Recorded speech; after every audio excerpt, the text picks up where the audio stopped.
Hello students, welcome to Success Wings. आज हम DBMS के कुछ प्रैक्टिस क्वेश्चंस करेंगे जिनके D triple S B TGT exam में आने के हाई चांसेस हैं। Right now, number 1 question, which SQL command is used to remove all records from a table without removing the table structure. Table structure remove नहीं होना चाहिए और सारी table remove हो जानी चाहिए। राइट, स्ट्रक्चर ऐसा एज इट इज रहे और टेबल यानी सारी रोज डिलीट हो जाए, तो वो क्या कमांड होती है? वो होती है ट्रंकेट। ड्रॉप कमांड से क्या होता है? सारा स्ट्रक्चर ही डिलीट हो जाता है। और डिलीट कमांड से हम कोई कंडीशन लगा के कोई पर्टिकुलर रो अगर हमें डिलीट करनी हो तो हम डिलीट कमांड का यूज करते हैं। Right, next, which of the following is the correct order of SQL clauses in a select statement? A, select where group by having order by, मतलब इसकी सीक्वेंस आपको बतानी है कि कैसे पहले क्या आएगा फिर क्या आएगा। ठीक है, तो पहले select आता है, फिर where आता है, ये ठीक लिखा हुआ है, फिर group by के बाद having आता है, having के बाद फिर order by। ठीक है, तो ये इसका करेक्ट सीक्वेंस ए में ही मिल गया हमें। ठीक है, next, the command use to remove a table from a database is, जो टेबल को रिमूव करनी है, हमें टेबल यानी पूरा स्ट्रक्चर ही रिमूव करना है, तो उसके लिए यूज होती है drop command. Which SQL keyword is use to retrieve unique values only, सिर्फ हमें यूनिक वैल्यूज चाहिए तो उसके लिए यूज होता है डिस्टिंक्ट। ठीक है, यूनिक मत कर देना, डिस्टिंक्ट होता है उसके लिए। ठीक है, कि हमें जो वैल्यूज हैं वो डिस्टिंक्ट मिले। सपोज किसी कॉलम के अंदर एक से ज्यादा बार, सपोज डिपार्टमेंट है, उसके अंदर एक से ज्यादा बार IT IT IT and ECE ME, ये इस तरह से डिपार्टमेंट्स एक से ज्यादा बार रिपीटेड हैं, तो हम क्या करेंगे, इसके अंदर जब डिस्टिंक्ट लगा देंगे तो सिर्फ हमें एक बार ही आईटी लिखा दिखेगा, फिर ईसीई एमई, बस ये इस तरह से। ठीक है, इस तरह से ये कमांड वर्क करती है। Which of the following is not a type of SQL join? SQL join कौन सा नहीं है? इनर ज्वाइन होता है, लेफ्ट ज्वाइन होता है, फुल आउटर ज्वाइन होता है, इनलाइन ज्वाइन ये कोई ज्वाइन नहीं होता है। Which of the following SQL constraints ensures that all values in column are different? कि हर वैल्यू कॉलम की डिफरेंट होनी चाहिए, तो उसके लिए यूज होता है यूनिक। ठीक है, now next, what is the default sorting order of order by? अगर हम सिंपल ऑर्डर बाय और फिर उसके बाद कोई कॉलम का नेम दे दें तो वो डिफॉल्ट ऑर्डरिंग किसके क्या होती है? असेंडिंग और डिसेंडिंग, तो वो होती है default ordering ascending. What does like a percentage condition do? ये कंडीशन क्या करती है? ये कंडीशन करती है कि मेरा ए स्टार्टिंग में ए आए, जो भी हम अल्फाबेट दें, उसके बाद कितने भी करेक्टर्स का कोई भी वर्ड हो सकता है। ए से एरोप्लेन बन सकता है, ए से एयर बन सकता है। ठीक है, तो ए से जो कितने भी हम बना सकते हैं। इसके बाद मतलब कंडीशन ये है कि शुरुआत में स्टार्टिंग लेटर ए होना चाहिए, उसके बाद कुछ भी करेक्टर्स आ सकते हैं। तो ये है matches value starting with A, matching values ending with A नहीं, matching value containing A anywhere no, matching matches only A, ये भी गलत है, तो फर्स्ट इसका आंसर आ जाएगा।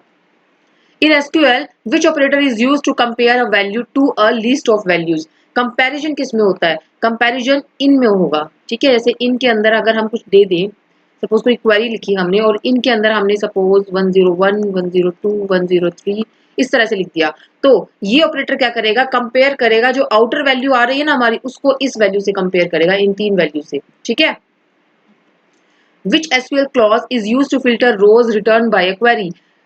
मतलब कि रोज को फिल्टर करने के लिए हम क्या यूज करते हैं? वेयर कंडीशन का यूज करते हैं, सॉरी वेयर कमांड का यूज करते हैं। सेलेक्ट लिखते हैं हम यहाँ पर, फिर कुछ भी कॉलम्स हमें लिखने हैं, कॉलम्स के नेम आ जाएंगे, फिर फ्रॉम टेबल का नेम, फिर हम वेयर लिखते होते हैं। वेयर के बाद हम जो भी कंडीशन देना चाहे वो दे सकते हैं, उसके बेसिस पे हमें पर्टिकुलर रो फैच होके आ जाती है। ठीक है, next, which of the following statements about the primary key is true? Primary key के लिए क्या ट्रू है condition? It allows null values, नहीं, ये एक कंडीशन होती है। इट मस्ट बी यूनिक और नॉट नल, ये ठीक है। एक table can have multiple primary values, no. It can have duplicate values, नहीं, तो ये कंडीशन ट्रू हो जाएगी।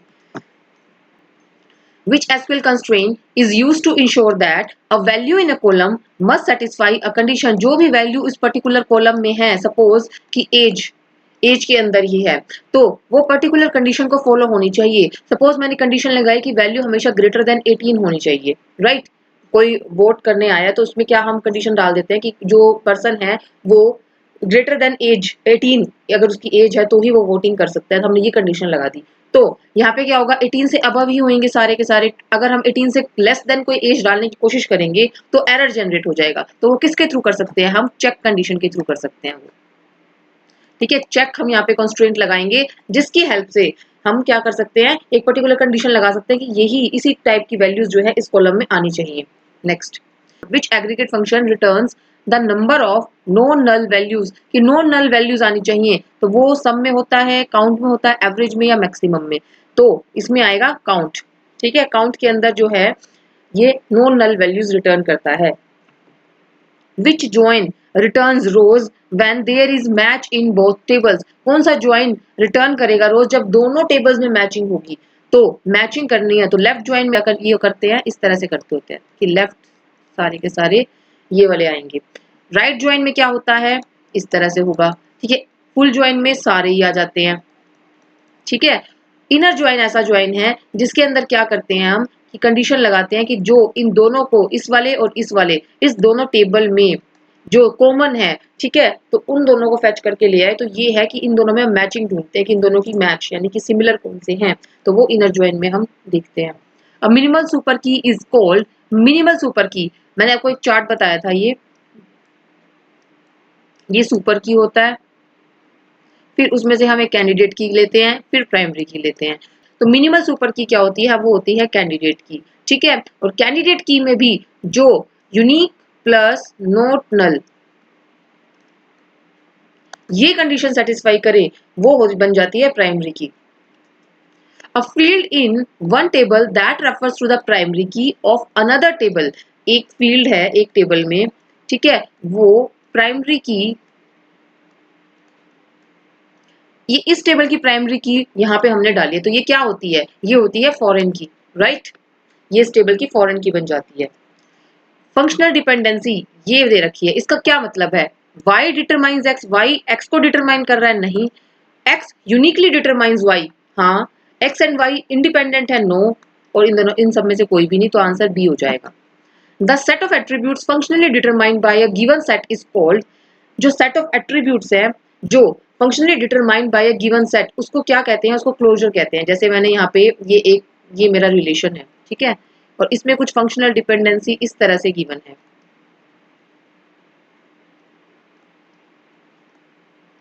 इस तरह से कुछ भी ले सकते हैं। तो ए का क्लोजर निकाला, इट मीन्स कि कितने एट्रीब्यूट्स हम डिराइव कर सकते हैं ए से, तो इट ए से ए डिराइव हो सकता है, बी हो सकता है, ठीक है, अब बी आ गया, बी से सी हो सकता है, सी से डी डिराइव हो सकता है, डी से ए डिराइव हो सकता है, यानी कि ये सारे के सारे एट्रीब्यूट्स ही आ गए हैं। तो set of attributes functionally determined, जो फंक्शनली डिटरमाइंड हो जाए गिवन सेट से, तो वो क्या होता है, वो होता है closure. If x determines y and y determines x, तो x डिटरमाइन z भी कर सकता है ना, तो ये क्या है, ये प्रॉपर्टी है ट्रांजिटिविटी। ठीक है, 2NF क्या एलिमिनेट करता है, multi value dependency, partial dependency, transitive dependency या ऑल रिडंडेंसी। तो 2NF एलिमिनेट करता है पार्शियल डिपेंडेंसी को। ठीक है, पार्शियल डिपेंडेंसी को चेक करने की कंडीशन क्या होती है, LHS क्या होना चाहिए, पार्ट ऑफ कैंडिडेट की,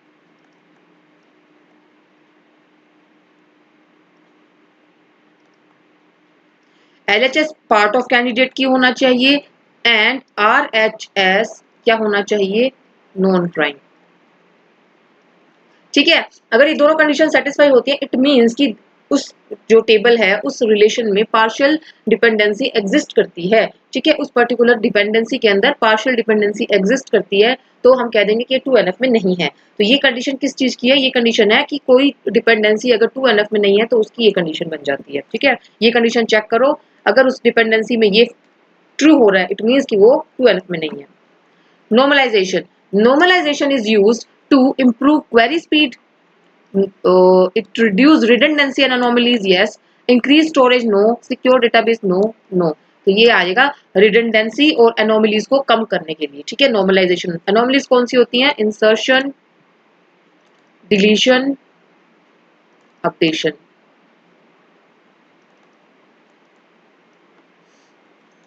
acid property that ensures database rules are not violated, तो डेटाबेस रूल वायलेट नहीं होने चाहिए। ठीक है, तो वो किसमें होता है, एटॉमिसिटी क्या होती है, आइदर ऑल और नन, ये कंडीशन होती है। ड्यूरेबिलिटी यानी कि जो चेंजेस किए हैं वो परमानेंट रहने चाहिए। आइसोलेशन भी, यानी कि एक और ये जो दो ट्रांजेक्शंस हैं एक दूसरे में इंटरफेयर ना करें।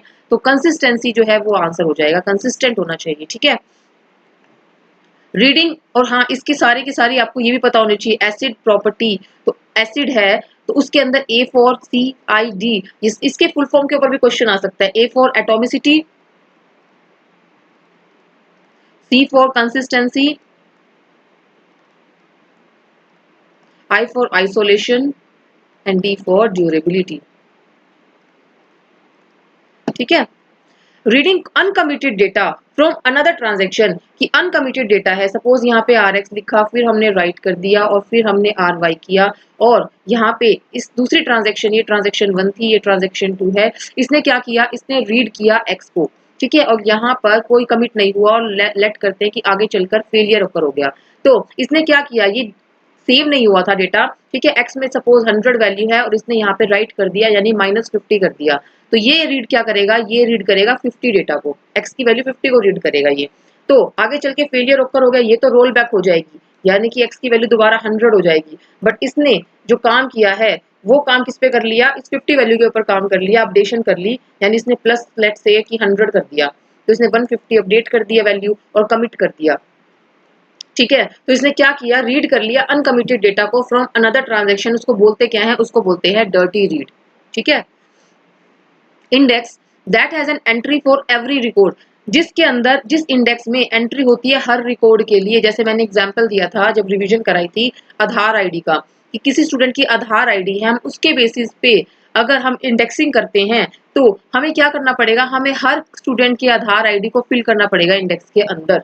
ठीक है, तो वो किस टाइप की जो इंडेक्सिंग है वो है डेंस इंडेक्स। ठीक है।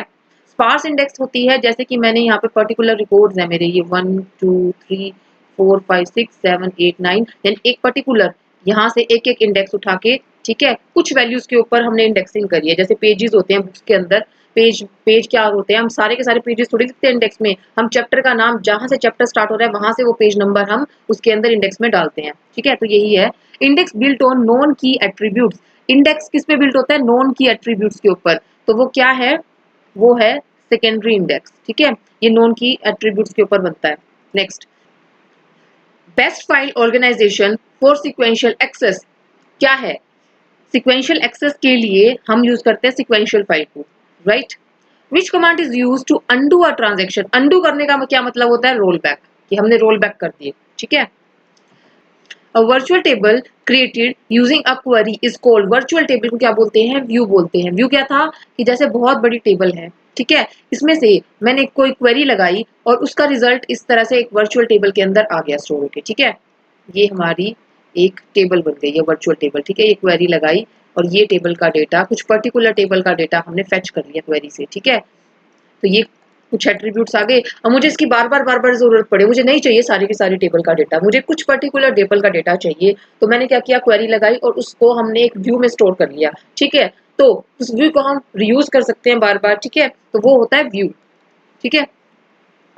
A store procedure that automatically executes when event occurs, तो उसको क्या बोलते हैं, ट्रिगर बोलते हैं। ठीक है। which RAID level is also called disk stripping but offers no default tolerance। तो डिस्क को स्ट्रिप करना यानी डिवाइड करना, एक डेटा को हम मल्टीपल डिस्क के अंदर हम डिवाइड करते चले जा रहे थे, वो क्या होता है, वो होता है RAID 0 के ऊपर हमने देखा था। 1 के ऊपर क्या था, मिररिंग थी, है ना, तो इसके दोनों में कंफ्यूज मत होना, 0 और 1 के अंदर। ठीक है, तो ये था कुछ क्वेश्चंस जो आपके इंपॉर्टेंट हैं, ये टॉपिक सारे के सारे इंपॉर्टेंट है। ठीक है, तो इनमें से किसी भी टॉपिक को नहीं छोड़ना है, जो मैंने जितने भी टॉपिक्स आपको क्वेश्चंस कराए हैं, राइट, इनकी रिवीजन मैंने आपको करा दी है, वो आपको लिंक आपको प्रोवाइड कर दिया जाएगा। अगर आपकी कोई क्वेरी है तो प्लीज उसको कमेंट में शेयर कीजिएगा और इस वीडियो को लाइक कीजिएगा, चैनल को सब्सक्राइब कीजिएगा। Thank you.